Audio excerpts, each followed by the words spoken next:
SHO के पास चक्कर लगाता रहा, एसएचओ ने एफआईआर नहीं काटी मेरी, एसएसपी के पास चक्कर लगाता रहा। नियाज साहब आए हुए अभी नए, नियाज उन्होंने मुझसे सरदार साहब इन्होंने मुझसे मिलने के लिए कहीं से भी कोऑपरेट नहीं किया। नए आए, इन्होंने कहा नहीं तैयार नहीं हुई मेरे साथ मिलने। अब ये अल्लाह बेहतर जानता है। पाकिस्तान में रहेंगे, मेरा अपना जाती घर है, मेरा अपना एक फैमिली मेंबर हूँ। मेरा बाप 21 ग्रेड का रिटायर्ड ऑफिसर इंतकाल करा है, मेरी वालदा 16 ग्रेड के ऑफिसर रिटायर हुई है। अभी बताइए, जो थ्रेट मिल रहे हैं आपको, उसको किस तरह से अफसरान को मुतल्ला करेंगे? आप तो कह रहे हैं जी एसएसपी मलिर मिलने के लिए तैयारी नहीं है। पता ही नहीं चल रहा है ना, हम कितनी दरखास्तें दें, नीचे तबका है, कौन है, ऊपर तक ये बात पहुंचा रहे नहीं पहुंचा रहा। सर जब भी हमने आपसे रुजू किया है कि आप इस बात को कम से कम आईजी, एडिशनल आईजी, एसएसपी साहब तक पहुंचाएं कि ये कोई हमारी एसएसपी नियाजी साहब आए, वो बिल्कुल भी मिलने का, जहां हमारा नाम लिखा हुआ जाता है पर्ची के ऊपर, वो पर्ची देख के हमारे को फारिग कर देते हैं, कहते हैं इनको घर भेज दो। बस ये वजह उनको ही पता होगी। मैंने बहुत रिक्वेस्ट करी, वहां पे डीएसपी साहब जो अभी नए आए हुए उनसे रिक्वेस्ट करी, शारिक साहब से करी, शाहरुख साहब से करी। मैंने कहा सर मुझे प्लीज मिलवाएं। कह रहे सर आपसे नहीं मिलेंगे, मैं आपको कैसे मिलवाऊं, आप अंदर हो जाओगे। तो इस केस की जो है सेंसिटिविटी को नहीं समझ रही है? कुछ भी नहीं समझे सर। हमारे को मुझे पुलिस कोर्ट की तरफ से पुलिस अलाउ हुई है, मुझे पुलिस तक अलाउ नहीं करी गई है।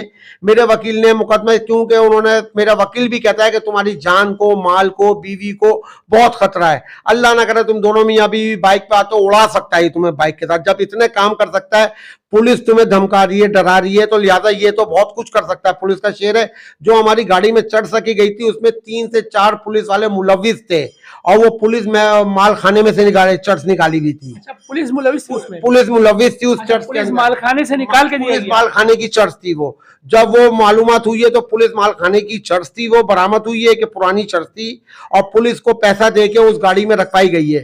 कोर्ट के बाहर से मेरी बाइक गायब हुई है, 15 मिनट के बाद मेरी बाइक वहां खड़ी करी गई है। हाँ, फिट करके आई है वो। पूरी उसकी सीसीटीवी कैमरे निकले। ऐसे सर इस वक्त जो मौजूद है आईजी साहब, अभी वक्त के आईजी साहब हैं, डीआईजी साहब हैं, एसएसपी साहब हैं, मेरी इन सब से दरखास्त है, रिक्वेस्ट है बहुत बहुत कि सर प्लीज हमारे इस मसले को हल करें, इसको देखें, वरना हमें पता है कि हमारी जानों को इतना खतरा लाहक है कि हम कोर्ट भी जाते हैं ना तो हमारे बच्चे पीछे। आपके साथ कुछ होता है तो आप इसका जिम्मेदार किसको ठहराती हैं? इस राजा के साथ साथ राजा के साथ साथ मैं आईजी साहब को, वक्त के जो अभी आईजी साहब है, डीआईजी साहब है, एडिशनल आईजी साहब है, एसएसपी साहब है, मैं इन सबको जिम्मेदार ठहराती हूँ। इसलिए आपको कुछ नुकसान पहुंचता है? मुझे कुछ, मेरे शौहर को, मेरे बच्चों को जान का कोई भी नुकसान हुआ तो इसके जिम्मेदार ये सब होंगे, क्योंकि हमारी इस दरखास्तें भी जा चुकी हैं कि सर हमारे साथ जो कोर्ट में मारम पीटी कर सकता है तो सर वो बाहर तो खुलेआम हमारे साथ कुछ भी कर सकता है। मामला में फंसा है। आज हमारे घर के ताले टूट गए, हम लोग बेघर हो गए, मेरे बच्चे स्कूल जाने से महरूम हो गए। मेरी बच्ची इतनी खौफजदा है कि वो दिन रात रोती रहती है कि पापा हमारा क्या होगा। डरे मारे आप स्कूल नहीं भेज रहे हैं? डर की कहीं रास्ते से उठा ले, कुछ करे तो इसकी जिम्मेदारी मैं इसका कसूरवार ठहराऊंगा अपने एसएसपी को, अपने डीआईजी साहब को और आईजी साहब को, वक्त जो उस वक्त होंगे। अल्लाह ना करे मेरे घर का कोई हादसा होता है, कुछ होता है, मैं इनके खिलाफ जाऊंगा। और मैं भले अगर इनको मेरी जात को कोई तकलीफ है तो मुझे मार दें ये लोग।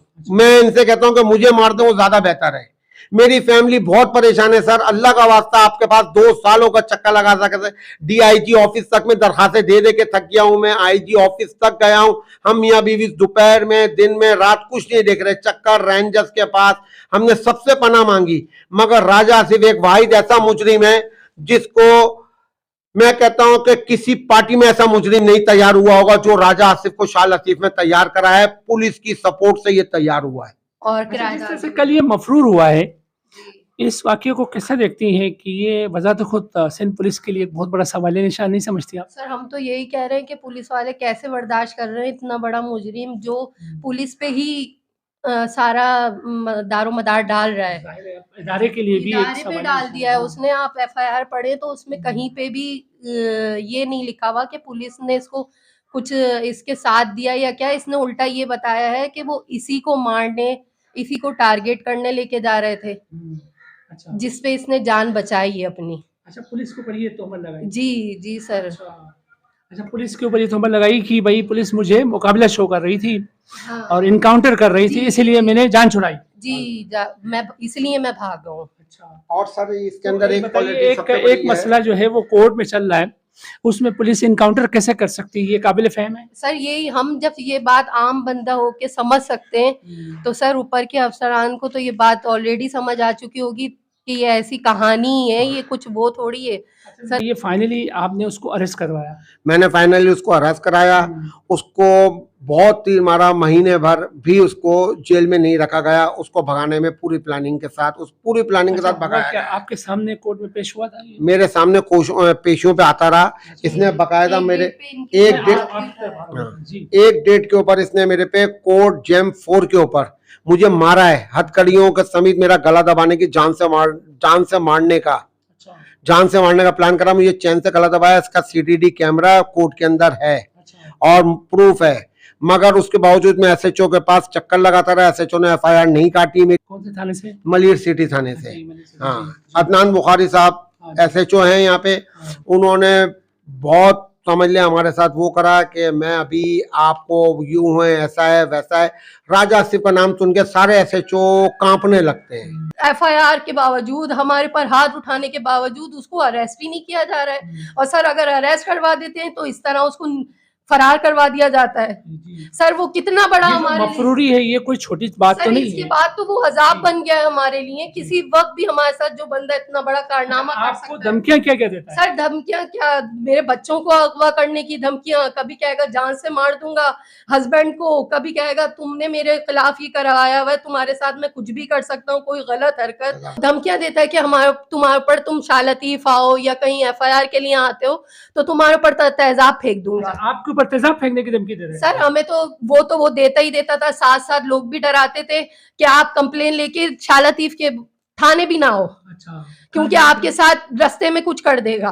थाने नहीं आए, हमारे को और बोला फिर भी जाता है कि सर आप लोग हमें 4-4 बजे थाने नहीं आए, बुलाते थे। एसएसपी ऑफिस नहीं आओ, आप कहीं नहीं आओ। जहां हम थाने में जाते हैं हमें पुलिस वाले कहते हैं यार आप फिर निकल के आ गए, आप अपना हुलिया बदलो, आपकी जान को खतरा है, आपको कोई भी आएगा मार के चला जाएगा, हेलमेट पे। सर तो हम कहां तक छुपे, हम पाकिस्तान के रिहायशी हैं। से भी जानने की कोशिश करूंगा, बेटे दोनों से भी, और उनका क्या ख्याल है, वो कैसा देखते हैं। यकीनन इस वक्त उनको पढ़ने की ज़रूरत है और वो स्टूडेंट हैं, स्कूल गोइंग बच्चे हैं, और अभी बकौल माँ बाप के कि हम उनको भेजने से कासिर हैं, लिहाजा उनको थ्रेट्स मौजूद है। वही बैठो बेटा। अस्सलाम वालेकुम, कैसे हो बेटा?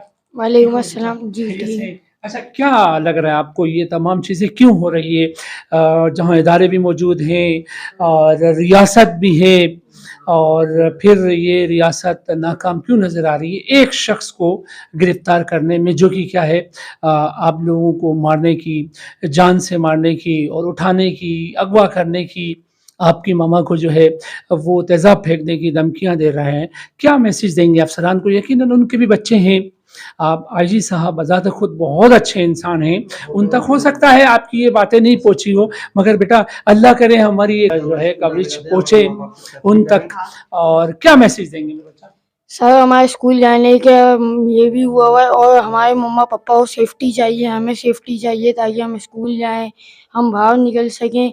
राजा आसिफ ने हमारे लिए इतना वो कर दिया कि हम स्कूल भी नहीं जा पा रहे हैं, उसने बहुत परेशान कर दिया है, घर से बाहर भी नहीं निकल पा रहे हैं। अच्छा, आपको कैसे पता मेरे लगा? बच्चा दिल का वो भी है, पेशेंट है, इसको इतनी टेंशन है, इसका बाईपास हुआ है बकायदा, और ये है, इसको मैंने बकायदा एसएसपी साहब तक को लिख के डाला है कि सर ये मेरा बच्चा बाईपास है, अल्लाह ना करे इसको कुछ ना हो जाए। वो कहते हैं कुछ नहीं होगा, ये एसएसपी इरफान साहब को मैंने बताया हुआ है, कुछ भी नहीं होगा। कुछ नहीं होगा, अल्लाह बेहतर करेगा, अल्लाह तो हर चीज का बेहतर करेगा।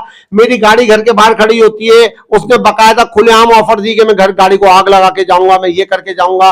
तो सर मैं कहाँ जाऊं, कहाँ जाके सर को पीटूं, घर अपना सर जमीन से उठा के ये देख सकते हैं, ये हार्ट सर्जरी हुई हुई है, बाकायदा ओपन सर्जरी जिसको कहते हैं वो हुई है, ओपन हार्ट सर्जरी। और आप देखें उसके बावजूद भी अफसरान यकीन दिला रहे हैं कि भाई कुछ भी नहीं होगा। क्यों नहीं कुछ होगा, जब एक पेशेंट है और खौफजदा है, इल्म जैसी बुनियादी जो है एक सहूलत से महरूम है।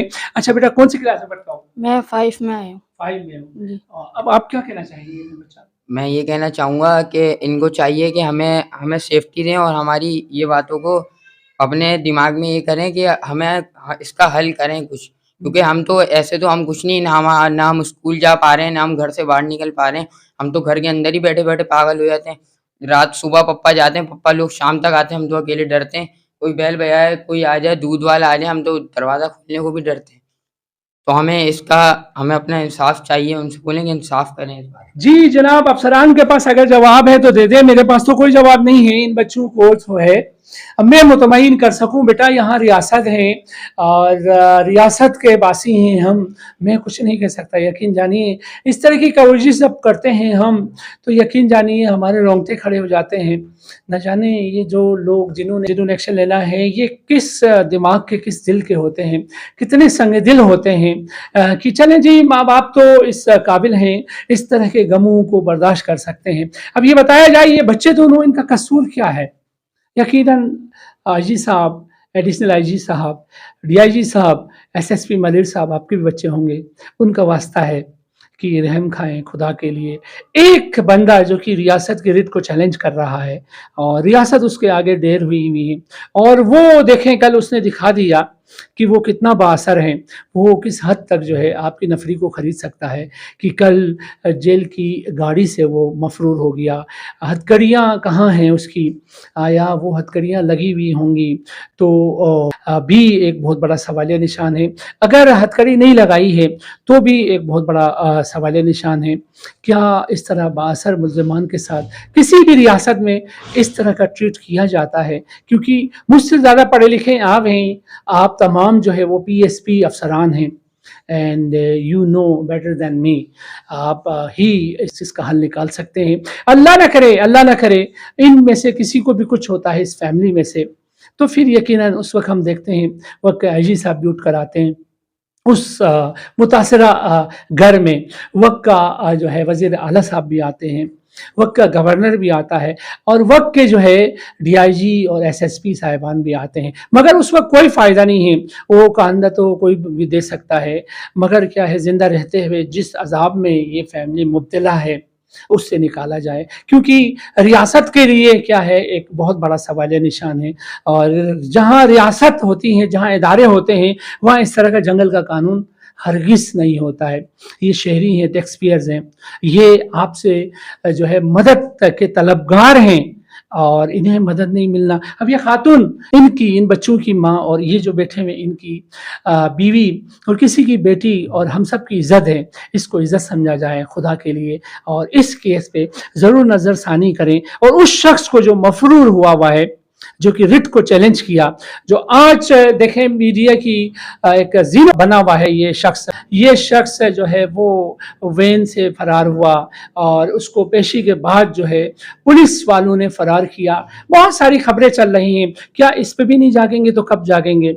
इनके मरने के बाद अल्लाह न करे मेरे मुंह में खाक। यकीनन एक बहुत बड़ा सवालिया निशान है, और हम ये तमाम चीज़ों का फैसला आईजी साहब बजाते खुद, आई पर्सनली नो हिम, कि बहुत अच्छे इंसान है, खुदा तरस इंसान है। आज मैं भी देखें हाथ जोड़ के इन बच्चों का वास्ता देकर पूछता हूँ कि खुदा के लिए इन पे रहम खाएं और उस शख्स पे क्या है एक तकड़ा सा एक्शन लिया जाए, ताकि वो जेल की सलाखों के पीछे जाए। और उन पुलिस अफसरान के ऊपर जो नफरी है या निचला तबका है, निचली नफरी हो या किसी भी थाने का एसएचओ अगर उस पर रहम खा रहा है तो ये सरासर गलत है, क्योंकि वो यूनिफॉर्म पहनने के बाद he is bound to save the nation, not only any individual। आपने कहाँ अप्रोच की?